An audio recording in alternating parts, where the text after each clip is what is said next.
Welcome to The Aspiring Kryptonians, a podcast for Superman fans, hosted by Superman fans and focused around all things, you guessed it, Superman. After all, we are aspiring Kryptonians. From comics, TV, film and animation, each week we discuss our thoughts on the latest releases, news and even some retrospective reviews. So without further ado, let's get the show on the road. Hello and welcome to episode 3 of the Aspiring Kryptonians podcast. This week it's just 2/3 of the team, myself, Tasmin and Evan. Hello. And this week's episode is of course dedicated to the epic masterpiece that is Zack Snyder's Justice League. Mm-hmm. So Evan, confess, how many times have you watched it? Twice. Just twice. I watched once straight through 4 hours, and then my wife and I have been watching it in increments the past couple of days. Cool. I've watched it 3 times, but it's on Sky at the moment, so it's kind of playing on the TV guide. Nice. So every time I go to the TV guide, it's at a different point. So I've watched it I've watched those clips sort of maybe like 4 times, but it starts at different areas. So okay. I haven't watched it all the way through. Nice. Okay, so how do you want to do this? You want to do non-spoilers first? I think everyone's had time to watch it, and just a warning, if you haven't watched it, there's going to be a lot of spoilers in this episode, so don't listen until you have watched it, just as a warning. Should people watch it? Is it worth watching? Yes. I was talking to my cousin yesterday, and we usually go to watch all the cinema releases, like superhero ones, at midnight at the cinema together. Mm-hmm. And we saw the other Justice League at the cinema at midnight, and she said it was crap. So I said to her, have you watched this one? She was like, I didn't even know there was a new one out. And it just baffles me that people still don't know that there is a new version of the film out. And I think it's because our Facebook feeds, it's just like there's nothing else on my Facebook feed except for Snyder Cut stuff. So it's like, do you people not use the same Facebook? But other people's stuff, it's like about hunting or something. You know, that's all they see on their Facebook feed. So who knows? Yeah. But it just baffles me that people still do. I don't know whether that's to do with the fact that they're not really following the same accounts that we do, or whether it's the marketing. Maybe. Because it is dominating the entertainment news, just in general. So I feel like if you're at all following entertainment, you'd be aware of it. So when I think it was probably 2 days before Zack Snyder's Justice League came out, I was watching a film on Sky, and that was the first time I saw it advertised on there. So I guess they probably could have done more, but hey ho. Yeah, it's been getting me on some of my mobile game apps. They've been putting stuff on there, and a couple of YouTube ads.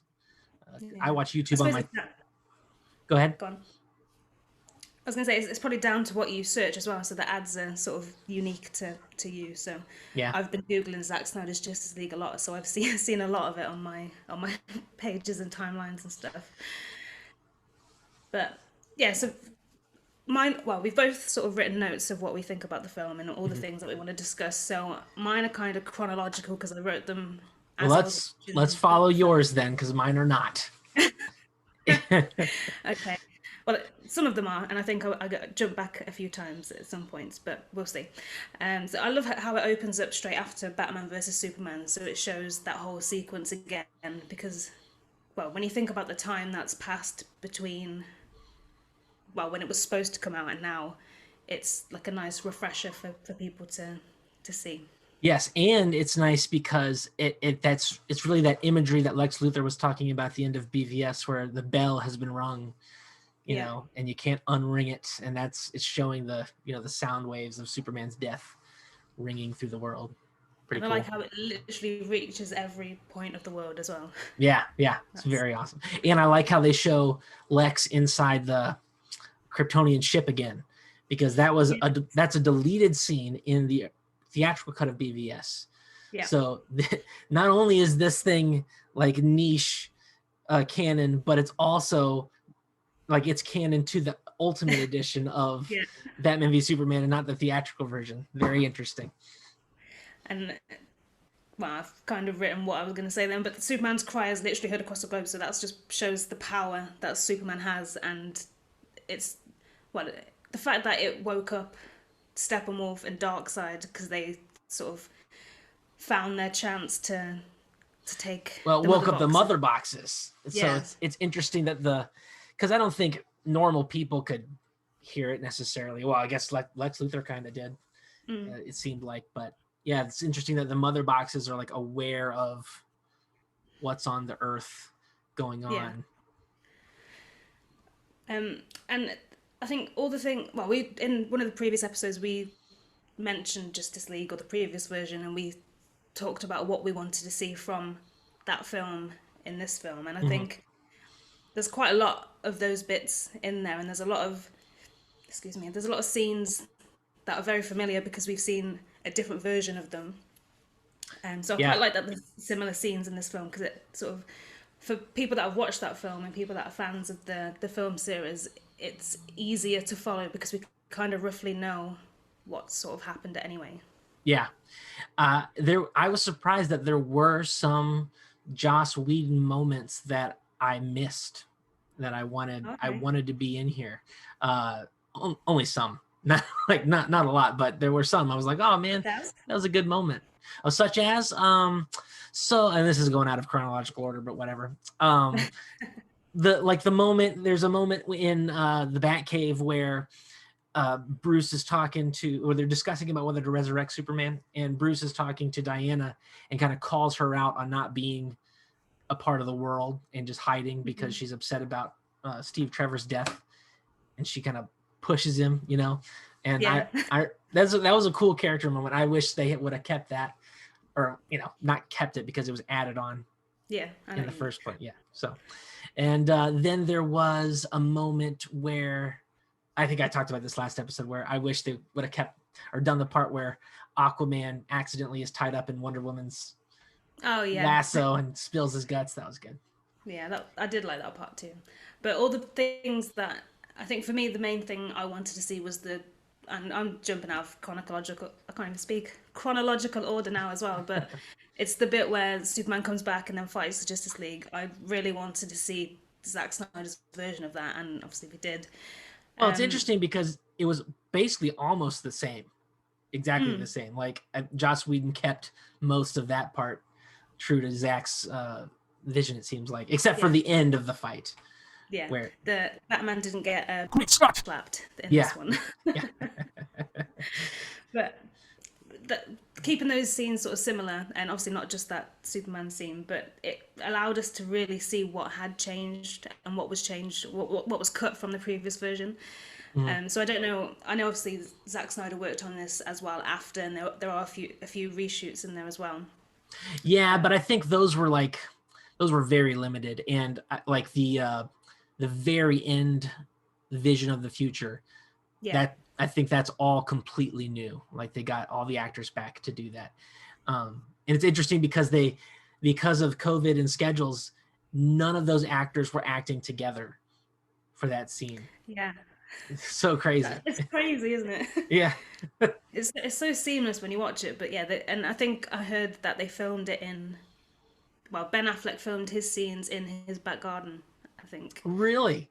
Yeah, and they just green screen and just put all that nightmare scenes. I know they filmed Ezra Miller's part. He's on the set filming the new Harry Potter thing in Zack Snyder, and they filmed it there, and Zack Snyder directed him through Skype. It's crazy. Yeah, it's nuts. But it goes to show like what you can do with, considering all that's going on with COVID and stuff. There's loads of restrictions, but we can still make films, clearly. Yeah. I'm surprised like animation hasn't blown up, during this last year. So I don't know what's going on there. Perfect opportunity. Sure it will at some point. Yeah. But yeah, seeing those scenes, we really saw what had changed. So there were some scenes. I think there's one where they're in. I don't know exactly where they are, but it's basically a shot of Wonder Woman talking to Ben. Well, I keep saying Ben Affleck, talking to Batman or Batfleck. Yes. And it's in Zack Snyder's version, it's just the top of her head and like the back of her head talking to Batman. And in the Whedon shoot, it's her. You can see it's really. It's literally shot at her looking at Batman, and it just goes to show like why would you reshoot that? It's it baffles me, and some of the decisions of what was cut and what was changed, it's just shocking. It baffles me that 2 hours of this, over 2 hours of this, was cut out of the movie. And yeah, you cut out you have 2 hours of film, you cut out over 2 hours, and then you need to go back and add more. It's like that doesn't make too much sense. Speaking of Batman and Wonder Woman, though, one of my favorite little things in here that wasn't in the original cut was where Batman and Wonder Woman accidentally touch the computer mouse at the same time. Adorable. Yeah. I'm impressed how high you can go then. That was good. Yeah, that was thank you. But yeah, this film sort of showed a little hint at Wonderbat, which I was not expecting, but I wanted to see more of. And even my partner, he'll watch it, but he's not as into it as I am. And he said, I really wanted them to get together at the end. So I'm hoping. Are you a fan of that relationship? Comic-wise, I've never really experienced that relationship. Yeah. So it's new to me. It's not really in the comics. It was mainly in the Justice League Unlimited cartoon series. Where they went pretty far with that as far as a plot thread goes. It's one of the best Batman moments ever in that show is the episode where they really dive into that. It's great. I won't spoil it. No, I will watch it at some point. But yeah, I like seeing that, and I'm interested to find. Well, I guess we don't know if we're going to see any more of this, but it would be interesting to see what comes of that. Yeah, let's discuss that at the end because I think we might see more. Okay, and just going back as the film as a whole, 4 hours. When we went into it, we started watching it. It was like, we'll take a break at 2 hours, and then we'll go and have some food, then we'll come back and watch the rest. But we didn't at all. It just flew by, and it did not feel like 4 hours at all. In fact, I think I probably could have endured longer. Yeah, it kind of felt like 4 hours to me because I wanted to watch it with my friend who he didn't have the afternoon free, but he had the morning free. So we got together at 8 a.m. to watch it until noon, and I was getting tired because we started so early. Yeah. But yeah, watching it through the second time in increments though, it's great. I mean, yeah, it's awesome. And I really like that it's split into parts because it does give you a good time to pause the film, because there's never really a good time to pause the film, and that really gives you that opportunity. I guess. And I think if they had done their idea of splitting it up into, episodes, the transitions or the transition points where they decided to show the chapter markers, those were perfect transition. Yeah. You throw a theme song in front of each one and some credits at the end, it would have worked just great as a TV show. Yeah, definitely. And I found myself sort of, as the parts were coming up, as like part 1, part 2, and they got to part 4, part 5, and I was like, it's gonna end soon. I was like, no. So I just kept going. I thought this was only supposed to be 4 parts. It keeps going. Yeah, and then after the part, it goes to part 6, isn't it? And then after part 6, you've kind of got another part as well. So yeah, as it was counting down, I was getting more anxious. I was like, it's going to end soon, and I just didn't want the film to end. But... Have you seen the memes online where it says part 7? Yeah. Restore the Snyderverse. Yeah. Man of Steel 2 as well. Yeah. I've seen one of those. Which, I hope all those things happen, and we'll see. Yeah. But yeah, going back to the film itself, I feel like we were cheated in so many scenes. So there were so many amazing action sequences cut. So first of all, the Amazonian fight, that was epic. Yeah. Oh yeah. And when you watch the scene in the original, which I did a few days ago, it's just why would you cut that? Well, they just everything is more epic with Steppenwolf's new character design, because his old one is really dumb looking, and this new one is so great, and it gives him more. I think it gives him more of a personality. Just with the character intimidating as well. Yeah, absolutely. And did they change the voice? I'm sure they changed the voice. I don't know if they changed the voice. I think they might have just put more effects on it. Yeah, made it deeper. It sounded more. Because I remember when I watched it in obviously the previous version all the time, but it just didn't. He didn't sound intimidating at all. Like, he didn't sound threatening, and I wasn't fazed by it. And I don't have superpowers, but yeah, this version, Kyron Hinds is the actor's name, and his voice is incredible, and Yeah. he sounds so intimidating and terrifying. Yep. And I don't know if they did the part I can't remember in the Whedon version where he says, you know, I'm gonna bathe in your fear, and they're like, show them your fear, Amazons, and they're like, we have no fear. That was so awesome. Was so good. I was like pumping. It reminded me of Yeah. 300 or that kind of scale fight sequence. And I liked because in the Whedon version, he says, "You will love me," doesn't he? That's what he says. Yeah, yeah. And I can't remember what he says in this version, but it's not as sad or not as sad as that. Pretty much Seems everything. desperate. Pretty much everything in this, like, it just blows the Whedon one out of the water. It reminded me another Joss Whedon line that I actually missed was when he's interrogating the scientists, and one of the scientists says, "Please, I have a family," and in the original version, Steppenwolf's like, why does everybody keep saying that? Yeah. Like it should matter, you know? Yeah. I was like, oh, that's cold. In this one, he says that he have a weakness, doesn't he? Yeah. So good. But yeah, it's just like watching 300. You got this huge historical battle, and I feel like they did the Amazons justice in this because even Connie Nielsen, she was, well, you can see the disappointment in all the actors and the people, especially the people that were cut from the film as well. The disappointment from them, and it's nice to see all of those different characters to back in. But one thing I do wish we got from that scene is, you know, just as that scene's ending and you got the huge army of Amazonian warriors charging down the hill, I wish we got to see them fight just a little bit. Yeah, well, I think Steppenwolf would have lost. Yeah. At that point, just him by himself against all of them. I don't know, they just look so good. Yeah, it was I had great. chills when I saw that part, and the music too from that moment. They kind of added. Well, I've been watching Vikings recently, so it really reminded me of that. But it's sort of, I think it's in 300 as well. That kind of, I don't know what you would call it, sort of the Greek Viking-esque music that comes every time you see Wonder Woman. I quite like that. So, yeah, Snyder was right when he said Steppenwolf was a spiky. Great Scott! He is very spiky. Yeah, and I like that he had he had like a purple hint to him as well, which I don't know, I kind of like that. Just his facial structure and like the emotion in his eyes in this one. Like I love the part where he's talking to Darkseid, and Darkseid's like saying all these horrible things he's like gonna walk on the bones of everybody on Earth, and he's like, "You're coming to Earth," and he starts to tear up because he's so happy that Darkseid's coming. I was like, oh, that's so good.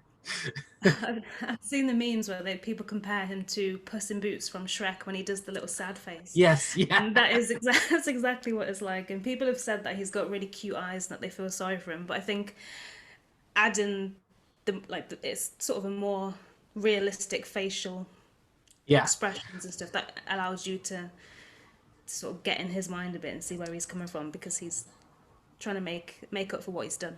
Yes. Well, and if you look at his backstory, I don't think you can feel sorry for him. Yeah, exactly. that's what eyes do. That those sad little eyes. That's just what they allow you to do. Yeah. I don't think I've written things for every single scene, but just the bits that I particularly noticed. But did you notice that Mira's accent was very different to what it was in Aquaman?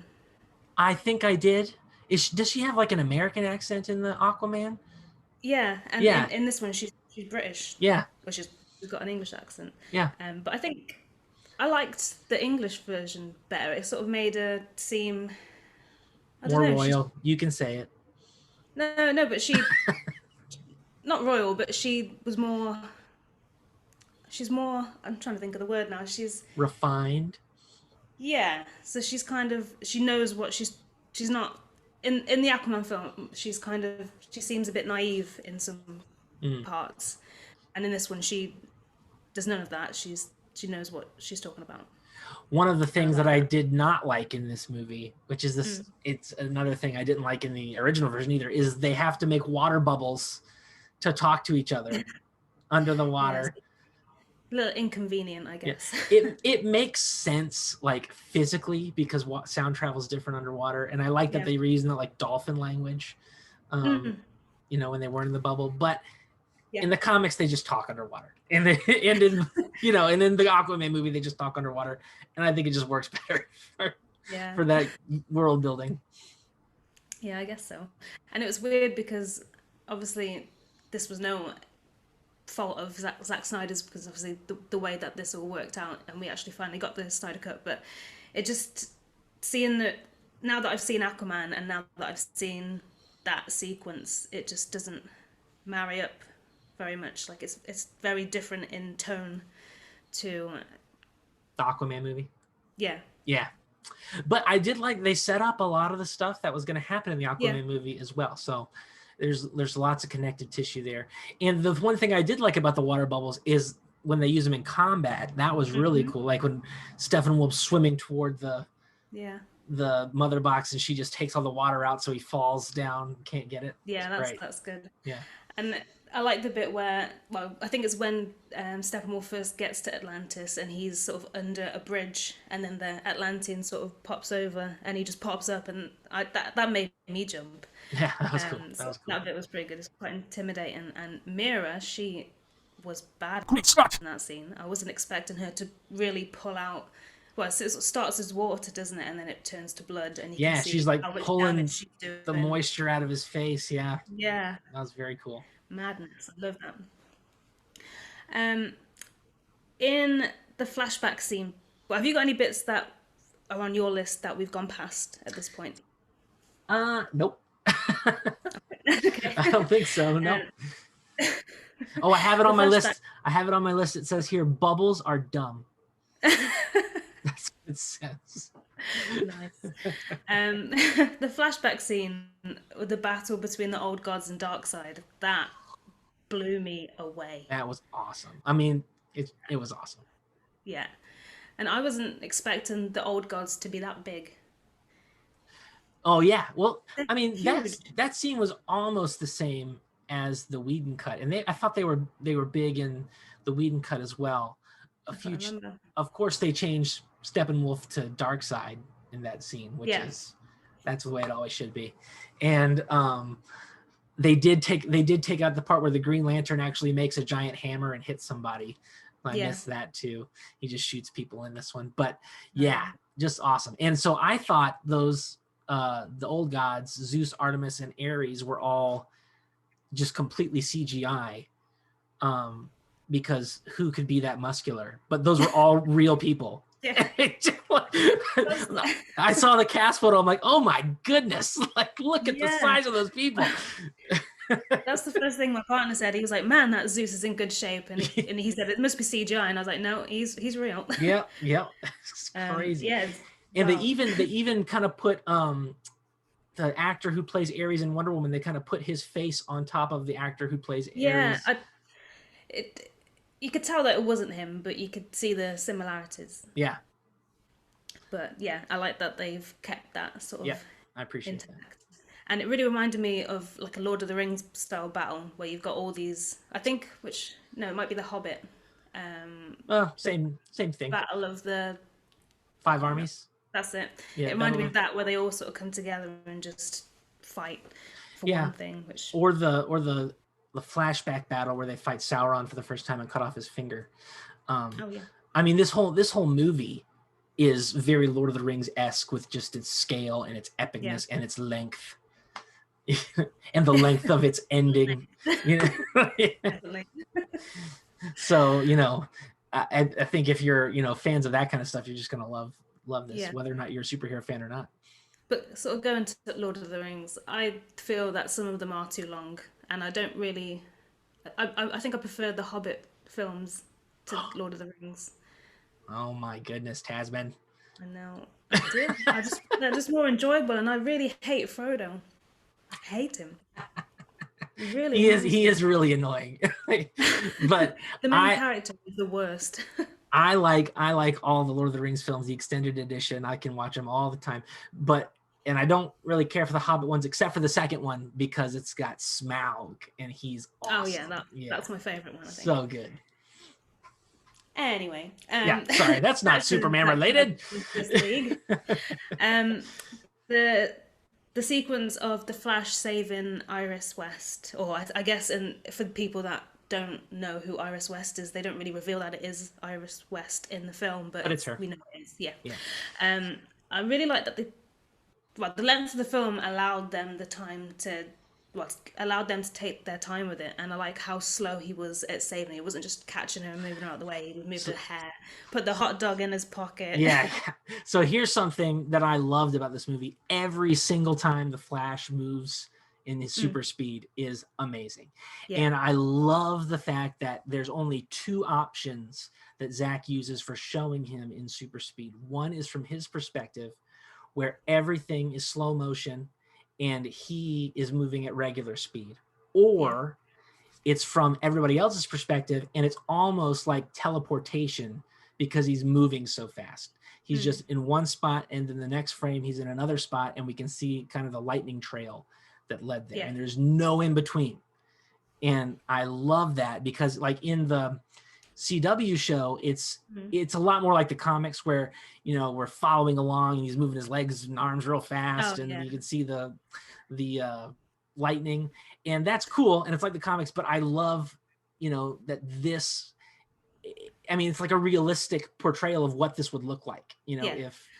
And I think there are a few moments where they do show him moving his arms and legs, and he's kind of going slow motion, but you can see everything outside of where he is moving quickly past him. But they do it in a way that it's not too long, whereas in the CW show it's too long and it just looks completely fake, and you can see him just literally moving his arms up and down to make it look like he's running fast. But I don't think we get that in this film, which is good. And I love the part where he's not in his friction resistant suit, and he has to go save Iris, and his shoes just explode off his feet, you know, because that's what would happen. So awesome. I loved it. And the attention to detail as well. He's actually wearing boots. Well, I think they're Converse with a lightning bolt on too. Yeah. Which I quite like. I like those little details. And the fact that he put the sausage in his pocket first just cracked me up. It's like, I've got time. Yeah. But no, it's really good. And I think out of personality-wise, he's probably the character I relate to the most. Because, not relate to, but he resembles my personality more than the others, and that's because he's a bit goofy, and, you know, I like it when he's like trying to explain that he's late, and he's like, I'm late, but I'm not late, and I'm late, and it's just, I just like it. It makes me laugh. Yeah. I mean, his humor was on point in this. He's still the comedy relief, but no jokes are cringeworthy or anything. It's very legitimately funny. And stupidly, I saw a lot of people, well, not a lot of people, but some people on Twitter saying that he is creepy towards Iris in the way that he saves it, because he moves her hair out the way and he's really slow with it, and he moves her arm, and I was like, oh, that's not creepy, because I think in the other one, Flash is kind of creepy with the female characters, but that's because he lands on Wonder Woman in a bit of an inappropriate way. That says more about Joss Whedon than Flash as a character. Yeah, exactly. You know, because exactly. It wasn't his fault he landed that way, if, you know, that's how the story's going. Yeah. But I mean, I can see where they have a point there, because he's doing it and she's not aware that he's doing it because it's happening so fast, you know, so that there's a little bit of a creep factor there. But I mean, I think you can. He's saving your life. Yeah, exactly. And he didn't do anything inappropriate, you know, he just moved her hair, you know. That's it. And the scene between, and jump in if you've got anything in between the bits that I'm talking about, but when the scene between Martha, I'm using quotation marks, yes. Here, I say brackets, quotation marks, but yeah, when she's talking to Lois, that whole conversation is just, I love it. And the fact, I kind of wanted it to be Martha rather than it be Martian Manhunter, but the fact that it was Martian Manhunter shows how much Superman means to him as well. Yeah, and Lois. I mean, because I think of any character in the series so far, that general character has had the most interaction with Lois and Superman. So it makes sense. And we were talking about this on my other podcast. You know, we don't know if, at least I don't know, if that was the plan all along to have him as Martian Manhunter, or if it's just a retcon. Because if it is a retcon, it works incredibly well. You know, like this is one of those cases where this retcon works great, and why not accept it because it's perfect. Yeah, I feel like it was the plan because I'm sure I've seen or seen interviews or something or conversations where it's in Man of Steel where Superman's looking through the mirror. Well, it's supposed to be like a normal mirror, but you can see straight through it. Obviously, Right. he can, because he has X-ray vision, but they're looking at each other and he's sort of talking about being an alien not from this world, and it's like a parallel kind of thing. So Yeah. I think it is. I think it was planned from the start, but yeah, Well, even if it isn't, it works. yeah, and it would make sense that it was planned from the start because I'm sure they would have screen tested the actor as Martian Mm, Manhunter, before they would have cast him. And yeah, he's a perfect choice for he the is. Yeah, character. So he has a great voice as well. His voice is yeah. great. Mm-hmm. Um, but in this film, I know he doesn't really come into it until the end, really, other than him as Martha. But it kind of he pretty much does save the Justice League in a way, and he aids them because he's the one that gets Lois to go to um, The memorial. go to the memorial to see Superman, Good and point. that's when he comes back, and she pretty much saves Batman. And Mm. if she wasn't there, then that would have ended completely differently. Yep. Good point. Speaking of Lois Lane, she's pregnant. You think so? Yes. I didn't think that was clear. I thought that they were definitely trying for sure. No, I think I mean, they wouldn't show that pregnancy test. It lingered on that bit for too long for me, and at I the know, end, but I just thought that meant that they were trying, which makes it all the more sad that he's dead because now she I can't have guess a so. baby. But But I'm not. I'm not going to believe it unless I see the well, finished I've got test. more for you. I've got more for you. So at the end, Bruce says congratulations, and Lois is walking up the stairs with Martha, and she's carrying a Moses basket. You're right. You're right. I saw that. Yep. Okay. Yeah, I buy it. and Well, I'm and pretty also sure. we know behind the scenes what the plans were that they were I going still to. haven't read the storyboards yet. Ah, I was I haven't I read them forgot either, about but it actually. I just see I haven't read them either, but I see interviews and stuff, and the headlines are spoilers. So Oh yeah, there definitely is plans to yeah. have them have a baby. And that whole thing just made it all the more sad for me because not because Superman at that point wasn't there, but because we might not ever see that play out, and I really want to see them to have a Well, child. I like it when the Superman stories explore him having kids in a family. just go back and watch Superman Returns. That's kind of. Yeah, I actually that's watched not great. Superman Returns the other day. There's like a superhero channel on Sky at the moment, and I watched Superman Returns, and my partner watched it with me, and he says that Superman's in the wrong because he's trying to worm his way in on a relationship Mm. like between Lois and is it Yeah, Richard White? Richard. Hey, But anyway, they're not I married. don't. I guess not, but still, I think the B in that is all for truth, justice, and all things good. True. Very You know, true. and I liked that. I think mine jumps quite a bit now. So when they're resurrecting Superman, Okay, I've got Barry. stuff in between there. Oh, go on. Okay, you go. Did you see they've got Starro in this movie? No. Yeah, the little starfish spider thing that Steppenwolf has Oh, yeah, that yeah. goes on people's faces, reads their minds, and is intentionally painted blue like Starro. Do you know That's what? I saw that bit and I didn't click that that's who it was, that or is that's what it was. that's totally what it is because Starro is the very first villain the Justice League ever fought in the comics. So it's a Yeah. nice little shout out there. I love that. Ah, I didn't. Yeah, I didn't click that. See, this is why I like talking to people about the film that are into these kind of things because I talked to my partner about it and he's just like, "Yeah, it was all right," and I'm like, "Ugh." Details, please. Uh, I love the stuff where Cyborg is in the computer. We see him yes. Oh yeah. navigating the digital world, and I love the part where he takes the money and multiplies it. So cool. Yeah. I loved all Yeah. that. And it's so sweet as well because he could quite easily use those powers. I like that they're the first test subject for him using those powers. That Mm. family that really need it because you could just do it to anyone, and the fact that it was them and showed the whole sort of story. It Yeah. was really nice. The flashback where we see how Cyborg gets in an accident, and the acting by the man who plays Silas Stone, Cyborg's father, his reaction to seeing his son in the hospital bed is just amazing. That's an amazing piece of acting right there.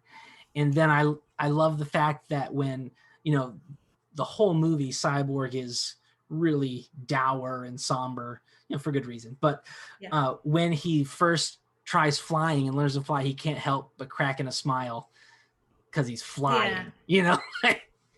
I love that. I thought it was so great.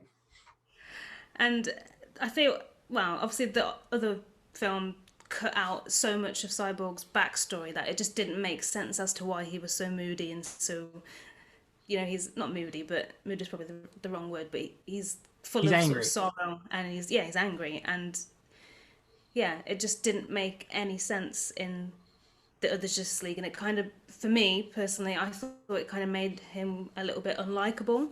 So he was sort of hard to get along with compared to the other members of the Justice League.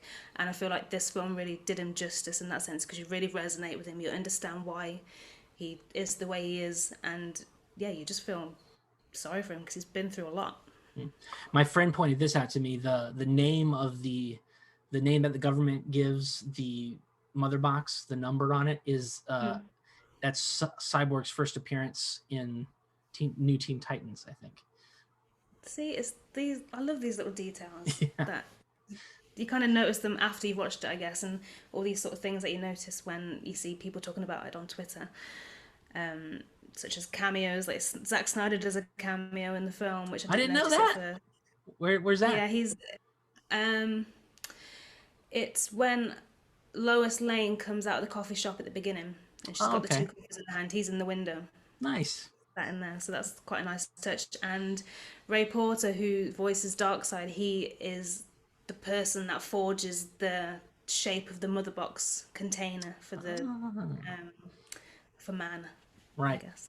Yeah. Very cool. Yeah, I like things like that, and it just makes it. It's like that Leonardo DiCaprio meme where he's pointing at the thing. That was me at the TV. Yeah. That's good.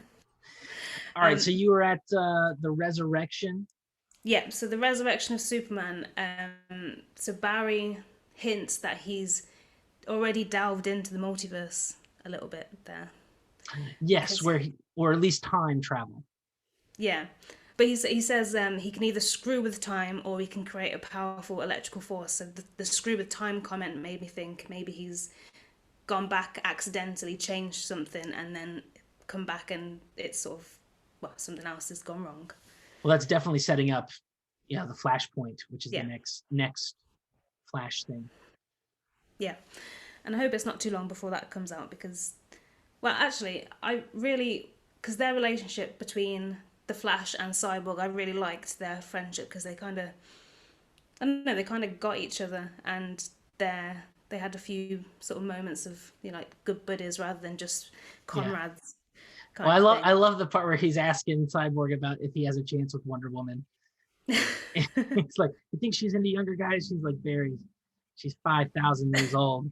Every guy's a younger guy. Yeah. I feel like their friendship sort of blossomed in this film, and that this is another thing that kind of makes me think what the hell's going on, is because they've written Cyborg out of the Flash film, or they had at the point before the film, before Zack Snyder's Justice League came out. So I hope that this film and their sort of friendship portrayal that we've finally got to see, I hope that's rewritten back into the Flash film. Well, hopefully we see Cyborg in future movies because of all of the, the vitriol that's going on between him and the studio and Joss Whedon and all that. I don't know if he's going to be in future films. Hopefully that gets rectified. Yeah. It'll be a shame. It's because I'll be honest, I hadn't really heard of Ray Fisher before. His portrayal of Cyborg, and he's an incredible actor. Like that bit where you mentioned before, where it shows the accident that he was in, his acting about where he's talking about his dad and the relationship that they have. That's like heartbreaking. So he's a great actor. Yeah. There's some like the themes they're working with, and this is something we didn't talk about last episode when we talked about the previous Snyderverse films, but there's so that like Zack Snyder, I think he does this in all of his films, but he puts so much Christian imagery in there, and I mean it's really easy with Superman because I mean they've been doing that for a long time. I mean, comes to Earth, he's like, well, he's definitely painting the picture of a Messiah figure with Superman. His dad sends him to Earth to be a savior for the planet, and then he dies saving the world. And this one, he's rising again. You know, so it's very and what's really interesting about this is it's Batman's major character arc through these two movies is that he was bitter and angry and just not in a good place. And then he encounters Superman, and now in this one he has several lines where he's talking about, I have faith, I'm not working on logic, I'm not working on planning, you know, it's just faith. And Alfred's like, no, come on, this is, you can't bring somebody back to life, you know, like what if it goes wrong? And he's like, it's faith. And it's just very, very interesting how he does. I mean, even back in Man of Steel, where you have Superman going, he's deciding whether to turn himself in, and he goes to the priest. And you know, he's talking about, you know, I have to sacrifice myself to save the world. And there in the background behind him is a picture of Jesus Christ on the stained glass window, you know, so it's like Zack's just like spelling it out, you know, like definitely. So there is a lot of that in the films, and I think Batman versus Superman, when he saves, I think he's in Mexico because they're celebrating the Day of the Dead. And there's a scene where he goes and saves the girl from a fire, and everyone's sort of trying to touch him, and it's that sort of godlike thing, isn't it? Me personally, go ahead. Go on. I think it just adds layers, and I think I'm personally not a religious person, but I know you are, so for you it probably touched a core sort of thing. Well, it is very cool when I see, you know, things from my faith being taken seriously and portrayed positively, you know, in a especially in a big thing like this, and especially with my favorite fictional character of all time. It's very cool. But me personally, I am not a huge fan of stories where Superman is painted as a messianic figure, you know, partly because I know the real messianic figure, you know, and I have faith in Christ that way. But I do like so I see Superman more as, you know, as the Christian rather than the Christ, who's somebody he's going after, you know, he's just trying to live his life right and do things for other people because it's the right thing to do and be, and you know, be an example that way. But it is really cool how so much of it lines up to the Jesus story. It's a cool way to point back to that. So I just really like that. But I really like that faith thing with Batman because it's that's something we don't really see ever with Batman. You know, I was just about to say it's a completely different sort of personality trait to the character, which I liked. Yeah, because it was Alfred that was kind of cynical, wasn't it? Yeah. Well, and even more than that, it was Aquaman, who's just like, he's like, we should not do this, you know, like, and Batman's like, no, he's back alive. He's like, no, he's not. That's his body and his powers, but it's not him, you know, like, and so I think that was very interesting, and I just think Batman as an optimist, we haven't seen that since like the 1950s, and it's just especially in a Zack Snyder movie where everything's usually so dark and dour. It's just a very. I think it really worked though. It definitely worked. I just think it's very interesting, and I kind of like it, you know.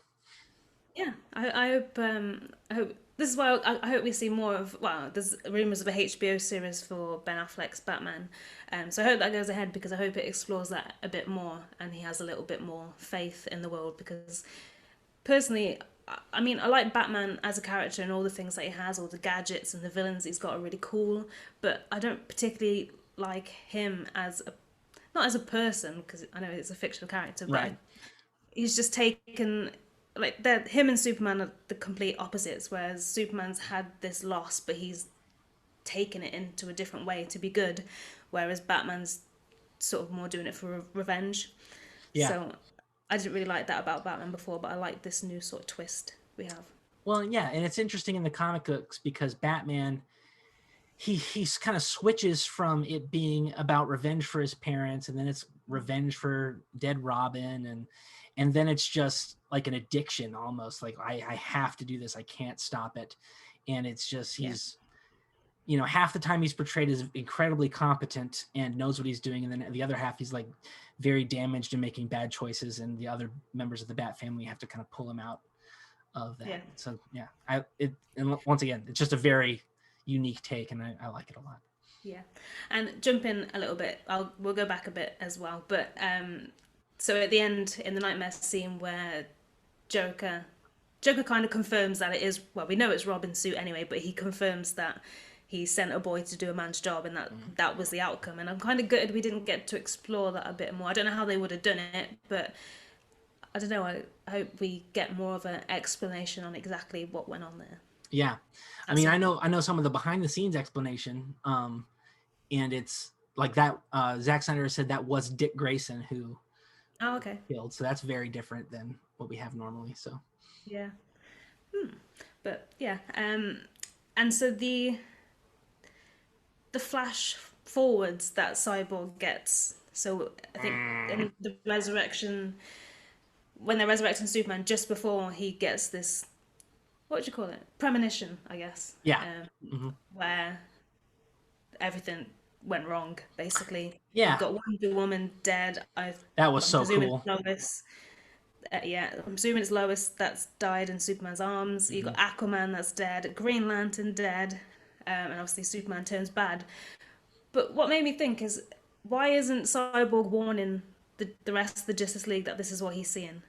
Well, I think what they did was after he had that premonition, he says no, and Flash is like, go. And so then he doesn't really have time to say anything. But he could have said something after, and then that would maybe, I don't know, because then maybe it would, especially with the ones that get killed and what happens with Superman, but maybe it would taunt them a little bit in there. Yeah, well, it's very interesting that computer in the Kryptonian ship knows so much, because it's like don't do this, and then after he has the premonition, the computer's like, the future has taken root in the present, and it's like, what like, what type of computer are you? They're going back now. That's it. I warned you. You're on your own. Yeah. But the Wonder Woman scene in that bit is just iconic, and she's got like the coins on her eyes, all the arrows, the flames. It just epic. And the one scene where we get to see Darkseid use his Omega beams. Yes, I was so sad there wasn't more, but that was still cool. So cool. I'm jumping a few more points a bit, but because we've mentioned Darkseid there, I feel like Darkseid was advertised too much in the marketing. Yeah. I think, but it's a sure way to get people to watch it. Oh yeah, definitely. I mean, it worked, but I think maybe, I know obviously we knew that he was going to be in it anyway, but when they released all the clips of the characters on each day, so you had like Superman, then Wonder Woman, then Batman, and then all the other ones, and then they went on to the villains.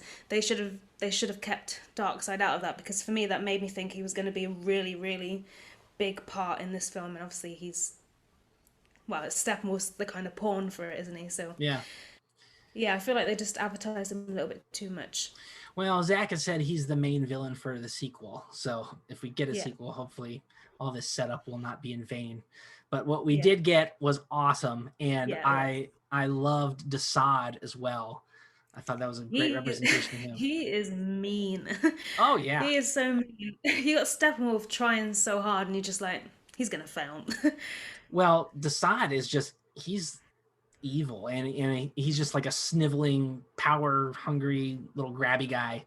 I mean, yeah, I just was doing some research on Darkseid, and Darkseid is the one who killed Darkseid's love interest back in, way back in time. So it's like, yeah, he's always just working behind the scenes for his own ends, and he'd betray anybody at the drop of a hat. So yeah, he seems like a bit of a brown-noser kind of character or person as well. Well, I guess not person, but... And when it got to I'm jumping again, but at the end where the portal opens up and then it closes back because they see they've got the Kryptonian and they're obviously scared. Yeah. I was just like, come on, get out, throw hands. I was like, you'll be a wimp. Come on, Darkseid, get in there. Yeah. What are you waiting for? Yeah, we talked about that on my other podcast too, and my friend was like, "Yeah, well, he's got time. He's immortal. Like he can step back and formulate something else." Very interesting, and like I like at the end, he's like, "Yeah, get all the armies ready. We're going. Yeah. We're doing it the old-fashioned way." Yeah, it's the scenes of Darkseid are great, and a lot of people are comparing him to Thanos from obviously the Avengers, and it's just there's no comparison. Their power levels are clearly completely different. Well, Thanos is literally a copy of Darkseid. Yeah, that was his creation. They copied Darkseid to make Thanos. And you see people like Marvel fans are like, Marvel did this first. I'm like, come on. In the movies, maybe. Yeah. Anyway, Superman versus the Justice League Resurrection fight. That was epic. I love that. And I'm like, we've said this already, but I'm so glad that was in there as well. And there were moments I thought, Batman, you're in trouble. Yeah. Well, I love the part where Batman shows up and Superman recognizes him. And he just starts walking toward him. Yeah. He's just dodging the Flash and headbutting Wonder Woman. It's awesome. Yeah. And I like the bit where the Flash makes me laugh in that whole scene anyway, where he first tries to take on Superman, and then he realizes Superman's actually just as fast as he is. Yeah. Slightly slower, but pretty fast. Go on. Well, I just love that when you watch that part of the fight, Superman, like they're showing Superman enter super speed in real time. Like it's taking him a second to get up to the speed level of the Flash, and then he just starts moving on the exact same speed. It's so cool. So much attention to detail. And it's just that little eye movement, isn't it, where he just he's obviously holding Wonder Woman, Wonder Woman, Aquaman, and Cyborg, and he just moves his eye, and then the Flash is like, oh shit, I'm in trouble. Yeah, so awesome. And the Flash in that whole moment just adds the humor, because he also trips up Aquaman when Superman's going towards Batman, because they're all sort of trying to push him away because they know that's what he's going to go for. Yeah. So the bit where he trips him up and he's like, I'm so sorry. That makes me laugh too. One thing I didn't know until somebody pointed it out to me is that the old man officer who Lois is bringing coffee to, that's Jimmy Olsen from the Christopher Reeve movies. So cool. Yes. I like when they do things like that, because it really shows the legacy of the characters as well, because that was a long time ago, that film. Yeah. And the fact that he's still involved in that, and he's in Smallville. I just watched the episode where he's in. Oh, I didn't know that. Oh, awesome. Yeah, he's I'm pretty sure it's him. I might be wrong. But in Smallville, do you know when they're doing the whole Brainiac villain thing, and then they said there's another Kryptonian, and Clark goes to see him, and he's a mechanic. Okay. Yeah, I don't really remember. Him. Okay. I can't remember his name, but I'm pretty sure it's him. I digress. I'm trying to catch up, and I think I jumped a whole lot to like that. They're pretty much all my notes. Okay. Well, here's another thing that I noticed that I thought was really cool is they are just hardcore setting up Ryan Choi as a character. So awesome, because he's going to be the Atom, and so I mean he gets so much screen time, and just seeing how the Flash, how Zack Snyder interpreted the Flash's powers in such a cool way. I can't imagine how cool it's going to be if they do the Atom and have Ryan Choi, because I love the shrinking power set. I think that's such a underused and really unique power, and they do so much cool stuff with it in Ant-Man. But I think with the Atom, he does cool stuff like he rides the atoms and electrons inside the telephone wire, to go long distances, and he can, they can go down and fight on an actual atom, like stuff like that. That would be awesome. Yeah. I think I kind of wish they would have set up a little bit more, because they didn't actually. We know that he's going to be the Atom because of like interviews and things like that. But for someone going into the film, watching it afresh or with fresh eyes and not knowing all of that, they wouldn't have any clue that he's going to be the Atom. So we could have dropped a few more hints in there. But yeah, I did. He's really charming, I found. Yeah. I love it when he says, "This thing is now the hottest thing on Earth." That's exactly what I said to my prom date. Yeah, I like him. Speaking of that Superman Flash fight, when Superman's about to fry the Flash, and then that 50 caliber bullet just hits him in the face, and his cheek kind of ripples a little. Every inch of yeah. That was awesome. I love that. That was good. And going back to that scene as well, Batman's very lucky that he's got someone like Alfred to make these devices for him, because he would have died a long time ago. When he shoots those the heat vision at him, and he's just got I don't know what they're called, the gauntlets. Yeah. Well, I loved it that Wonder Woman's like, Alfred's like bragging about what he's doing, and Wonder Woman's like, I already have those. You know, like you might want to, you might want to do a lasso maybe you can too. make him a lasso in black. Yeah. And then I love the part where they're getting ready to go fight Steppenwolf in the Russian town, and they're like, yeah, Cyborg's gonna go and hack into this thing, and then the Flash is gonna help him. And they're like, how's the Flash gonna help him? And the Flash is like, with the power of love. I just love his humor is very funny. I love it. Yeah, I like him a lot. And yeah, I'm looking forward to the new film, the Flash film, because I feel like we obviously got to know the Flash a lot more in this version of Justice League, but I want to know everything about him. I love him. I'm a big Superman and Wonder Woman fan anyway, but I think other than those two, the Flash would probably be my other favorite out of the group. My are you talking about just specifically this group, or in the comics as well? In comics as well. Because this Flash is not really anything like Barry Allen in the comic books. He's more like a mix between Wally West and Bart Allen, who's Impulse. And but Bart Allen's one of my favorite characters of all time, so I'm totally okay with that. And I think my favorite, other than Superman in the Justice League, and it's probably Batman, just because I like a lot of his comics too. But other than those two, it's probably Green Lantern. I love his whole lore and stuff. It's like the Jedi Knights, you know, but cooler. Yeah, and Zack actually confirmed. There was I think it's called Cena. They did a watch party of Zack Snyder's Justice League. I think it was the day that it came out, but in the evening.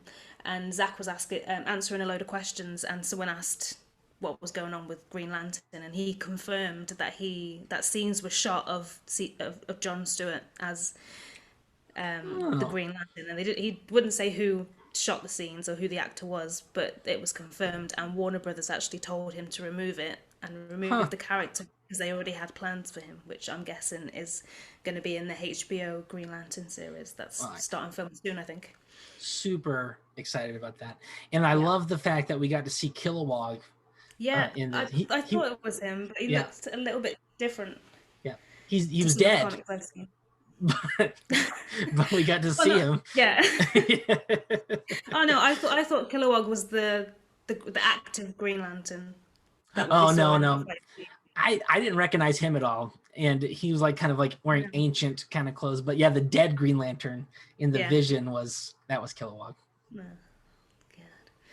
God.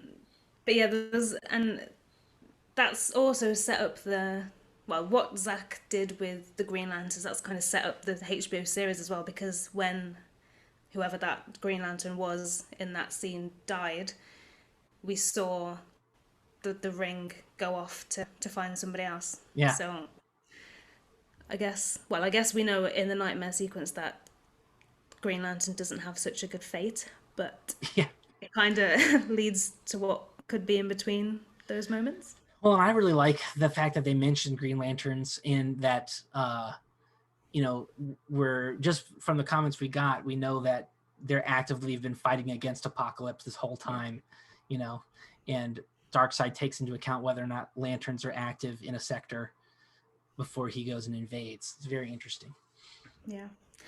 I think Leto's Joker, I've got a note on. Yes. I'm still not convinced on his Joker, I'll be honest. I think this is a much better it's the same version, but I think he's much better in this film than he is in Suicide Squad. I disagree. Oh, really? Yeah. I loved him in the Suicide Squad. To me he's the best part in the Suicide Squad. because I love the Joker when he's crazy, but he's also like he's a mob boss, you know, and he's got the He's very goons. bougie in that film, isn't he? Yeah, well, he's got the goons, he's got the guns, Yeah. he's actually running organized crime, which is, you know, that's him from the animated series, and that's him from a lot of other comic books. Yeah. But recently, he's been just this lone wolf of chaos, you know, and like he's just doing stuff to do stuff, and he really has no end goal except to mess with Batman. Yeah. And I like him when, yes, he's messing with Batman, but he's also in it to, you know, make money and be, you know, in charge. So I really liked his portrayal in Suicide Squad, and I wanted to see more of that. And so now that he's like a crazy mental patient with long hair, See, for me, that's how I, not with the necessarily the long hair, but as a mental patient, that's from what I've seen of Joker before and what I've read about him in comics. I haven't read a great deal of comics, but well, to do with the Joker, but that's the kind of Joker I see. Mm-hmm. But I do like the idea that he's got all the organized crime thing like he has in Suicide Squad, because it kind of gives him another reason to do it rather than just to annoy Batman. Right. And it like seems very crazy. It fleshes out, like, I think the legitimacy of how he does stuff too, because I mean, he's got to eat, you know, he's got to, you know, pay for hideouts and protection and whatnot. And one of the things I really liked about him in the Suicide Squad was his right-hand man is just this very serious looking, you know, straight man mobster guy. And like, you can see between the two of them, they have total trust in each other. Yeah. But he's totally the opposite. He's just like this very, very straight guy. And then there's the Joker. He's just nuts. Yeah. But in this, well, they are kind of two different portrayals of Joker, because obviously he's going to have been on a huge journey to get to the point where he is in the nightmare sequence, because they're totally different. But he looks terrifying in that, towards the end of that scene where Batman sort of says, Harley Quinn made me promise that I'd kill you slowly, so I'm gonna do it. Yeah. You can see he's kind of shook up by that, and he's just a little bit, I don't know, he just looks terrifying, and the laugh that he does in there is really haunting. But I think he looks more like, I think it might be to do with the black in his teeth, because it looks like he's been chewing on tar or something. Yeah. But he kind of looks a bit like a zombie kind of thing. I watched a lot of Walking Dead, and he reminded me of a walker from that. So yeah, it just seemed a lot more intimidating. Well, even though he's kind of, you can see it's clearly got mental issues at this point. But well, I think he has mental issues at all points. Oh, but it's just like how far gone is he? And you know, what did you think about Lex Luthor? They redid his scene with Deathstroke on the yacht. Yes, they kind of hinted to him that he was also a little bit mental, and that he's overcome those issues. But I think Lex Luthor is very calculated, so I don't think he is at all. Yeah. I think there's a theory, and even it's confirmed in some comics, that the Joker is in no way mentally insane. He's just very smart and is acting that way to throw people off. And it's terrifying sometimes, the way that the Joker is, and that's because of the way he comes across as crazy. Like, he really doesn't give a shit what he does. He doesn't care. Yeah, and I think, well, Lex Luthor has a lot of balls in this scene, because he says to Slade Wilson, of all people, good boy. He calls him a good boy. And before that, he's like, yeah, go ahead, kill me, you know, I've got better things to do with my time, you know, or you know, something like that. And I mean, if we get more of this Jesse Eisenberg Lex Luthor where he's bald and in a suit, I'm here for it, man. I think he really looked the part in this. And again, it's not classic Lex Luthor, but I think it's still a good version of Lex Luthor. It's an interesting take. There's a lot of comics where that is how Lex Luthor looks, and especially in the recent comics that have come out. Yeah, well, like that. He's got the look for sure, perfect, but I just mean his like personality and how you know, this sentence structure and whatnot, and all the references to religious stuff. That's something Lex Luthor doesn't usually do at all. And but I like I just like how you can, even though he's so different, you can just tell the dude's got teeth. And even, you know, even with Darkseid and Steppenwolf present, I still feel like Lex Luthor is probably the most dangerous guy. Like, because he's just got it all figured out. He doesn't even flinch when Steppenwolf shows up behind him. He doesn't flinch. I watched Batman vs Superman the day before I watched Zack Snyder's Justice League, and the bit where Doomsday comes out and he's about to punch whatever's in front of him, which is Lex Luthor, and Superman stops him. He doesn't even flinch at that moment. He's so confident in his ways, and I like him as Lex Luthor. I don't think we've seen enough of him. I want to see more. Yeah. And I want to see more of his bodyguards, because they look badass too. They're all like women. They're dressed dead. Huh? Oh, Lex Luthor's bodyguards? Yeah. Oh, you mean the ones from the yacht? Yeah. Okay, I thought you meant his ones from the Batman v Superman. Like, Batman killed all of them. Like, they're dead. Yeah, in the yacht scene, they're like, he's got, I think, maybe 2 or 3 women stood there, and I think they individually posted on social media when the previous film came out and said that they were sort of gutted, obviously, that their scenes had been cut, and they showed loads of sort of action sequences where they were learning combat. So we also didn't really get to see that. I don't know if it was specifically for this film, but if it was, we didn't obviously get to see that. So I would like to see more of them, because I think they'd be badass too. Well, I've read comic books where he's got you know, his 2 bodyguards. It's Mercy, but she's dead. Yeah. And his other one's name is Hope, Mercy and Hope. And they just, all they do is kill people for him. You know, it's like, it's messed up. Yeah, I'd like to. Well, maybe one of them's called Hope. I don't think they actually gave them names in the film, but yeah. And I think we could have seen more Granny Goodness as well, because she was in the promo, and it was literally the same scene that was in the promo in the film. I honestly don't think we had time for Granny Goodness, because she's such a weird character, and it's involved with what she does, like, because otherwise she's just an old lady, but until you see what she does with the female Furies, it's like, oh, okay, you know. And I don't know, I don't think we had time for that in this movie, but yes. This is going back to what I said. Like, it could have been, I could have sat there and watched it for another 4 hours. Like, it could have been 8 hours long, and I would have sat there the whole day and just watched it all in one go, because I love Zack's vision of these characters and all the portrayals. I don't think he did any character wrong in this movie. Any of his films. I disagree with you there, but in this movie, I think he got everybody right. I think Jimmy Olsen is the only one that he's got wrong for me. But other than that, I think, Stella. And I want to see more. And I think we said we were going to talk about this towards the end, and I've gone through all my notes, but I really, really, really hope we get to see. I hope they do restore the Snyderverse, because I'm living for it. I think there's a definite chance that it's going to happen now. I mean, because it's gone gangbusters. Everyone is talking about it. No matter if they're following Superman stuff or not, you know, all the entertainment outlets are just video and interview and after interviews coming out. You know, Zack Snyder has never definitively said, I'm not going to do this. He's hinted like, I don't know, you know, we'll just keep it, you know, we'll play it by ear. And, you know, obviously all the actors want to come back, maybe except for Ben Affleck, but I think he'd be open to coming back now if Zack's coming back.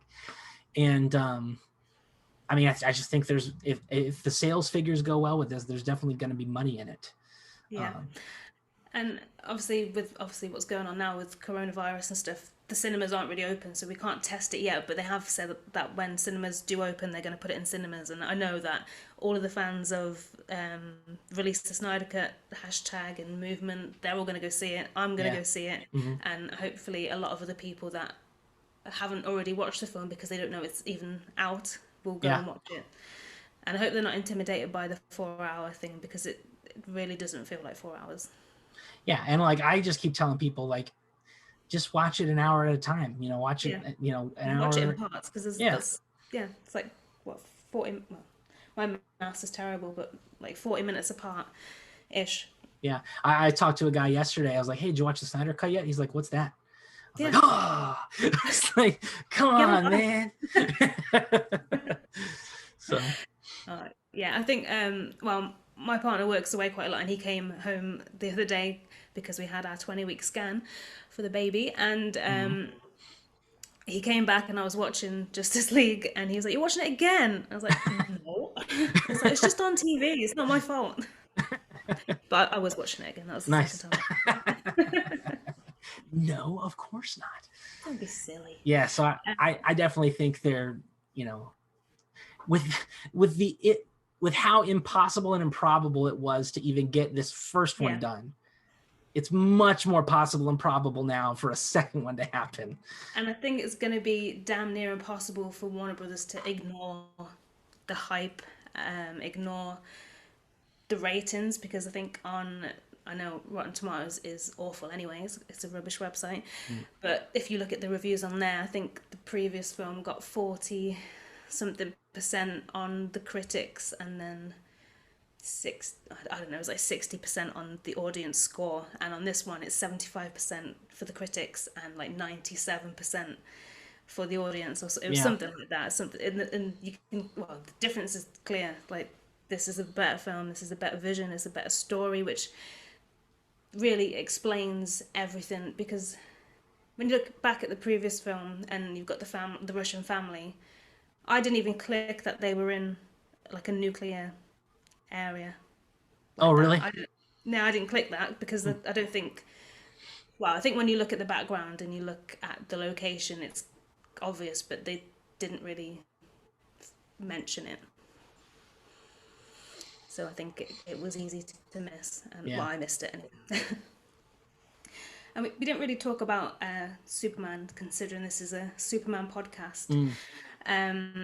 What did you think of the Superman portrayal in this? I thought it was great. Yeah.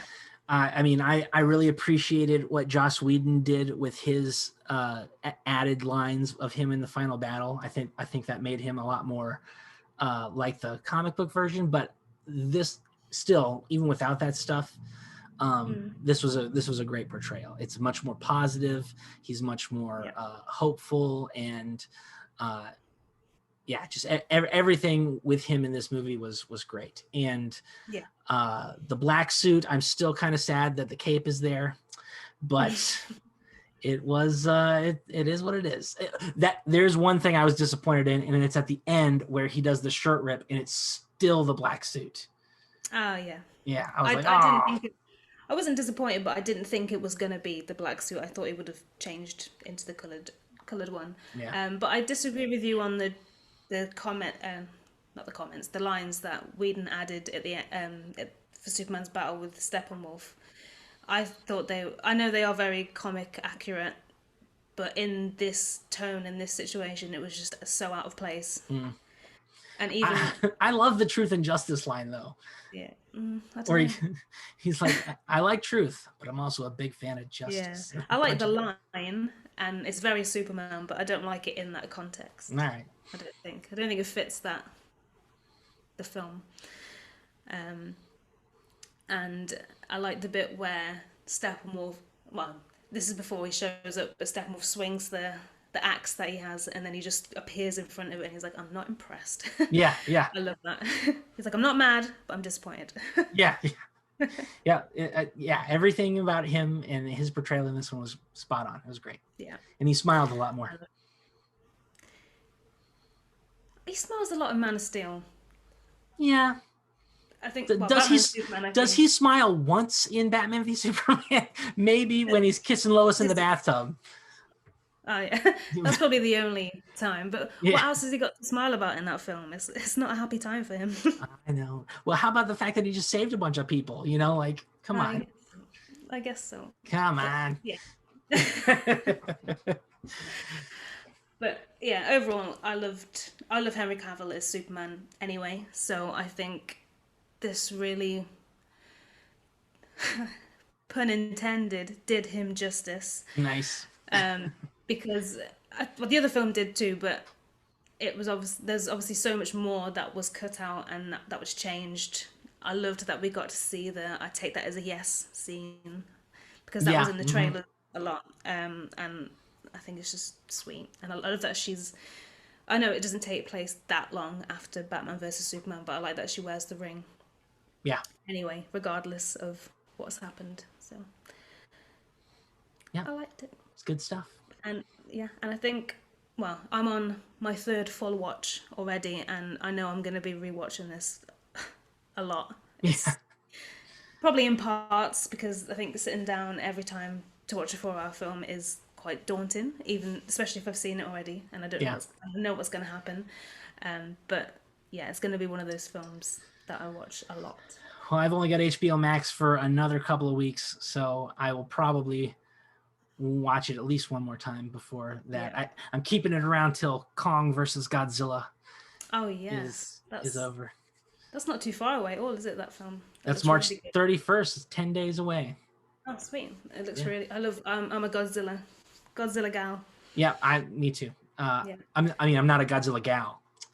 I'm a Godzilla guy, but yes, I'm definitely rooting for him. And the 2012 Godzilla is one of my favorite movies ever. I just loved it. I preferred the second one. Was it 2014? I think it was 2014. Was it King of Monsters? I preferred. I didn't prefer that at first because I just loved the serious tone in the first one, and I loved how realistic they tried to make it. And most people didn't like that you couldn't see Godzilla much, but I loved that. Yeah. I thought it made him scarier and cooler. It reminds me of Cloverfield in that sense, because you see it, but you don't see it. And I was like, I want to see Godzilla. So that's why I like the second one better, because it's like, it's basically Tekken for monsters, isn't it? Yeah. Well, the second time I watched it, I knew what I was expecting, and so that it played a lot better for me then, and I like it a lot. Yeah. Just to wrap up, because I think we've talked about Zack Snyder's Justice League and various other films by accident for quite a long time. Yes. But if you haven't watched Zack Snyder's Justice League, I'm sorry, then we've just spoiled the whole film for you because we've talked about everything. Why are you still listening? Yeah, we warned you at the start. But yeah, if you haven't watched it, watch it. And if you have watched it and you did enjoy it, watch it again and again, because the more hype and the more hype we give this film and the more times you watch it, the more likely it is that we get to see these stories continue. So, yeah, I hope that happens. And thank you again for listening to episode 3. If you enjoyed the episode, leave us a review, subscribe, share, do whatever you will. And we hope to see you again next week. Bye. Bye. You've been listening to the Aspiring Kryptonians podcast. For more information about us, head over to our website over on theaspiringkryptonian.com, where you can find our social media handles, our weekly written comic reviews, and you can also contact us via the website. A huge thank you to you for taking the time to listen to the podcast, and until next week, we bid you farewell. And remember, we aren't birds and we aren't planes. We are the Aspiring Kryptonians.